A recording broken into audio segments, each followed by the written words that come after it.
ચક્કાજામના આ દ્રશ્યો વડોદરાના ખિસકોલી સર્કલ પાસેના છે, જ્યાં કોર્પોરેશન દ્વારા હાથ ધરવામાં આવેલી વરસાદી કાંસની કામગીરીના કારણે ભારે ટ્રાફિક જામ સર્જાઈ રહ્યો છે.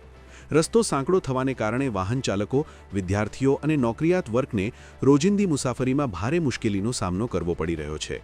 વોર્ડ નંબર 12માં આવેલા ખિસકોલી સર્કલ પાસે અટલાદરાથી વિશ્વામિત્રી નદી તરફ કોર્પોરેશન દ્વારા નવા વરસાદી કાંસની કામગીરી હાથ ધરવામાં આવી છે, જેના કારણે રસ્તો સાંકડો બની ગયો છે. ખિસકોલી સર્કલ કે શહેરના દક્ષિણ અને પશ્ચિમ વિસ્તારોને જોડતો એક મહત્વનો માર્ગ છે, જ્યાં 24 કલાક વાહનોની સતત અવરજવર રહેતી હોવાથી રોજ વાહનોની લાંબી લાઈનો લાગે છે અને વાહન ચાલકોના ઈંધણ સમયનો પુષ્કળ વ્યય થાય છે. આ કામગીરીને 3 મહિનાથી પણ વધુનો સમય વીતી ગયો છે. હવે તો ટ્રાફિકને સંભાળવામાં ટ્રાફિક પોલીસને પણ નાકે દમ આવી રહ્યો છે. ત્યારે સ્થાનિકો હાલ ટ્રાફિક જામને તાત્કાલિક નિયંત્રણમાં લાવવા અને કામગીરીને વધુ ઝડપી બનાવવા માંગ કરી રહ્યા છે.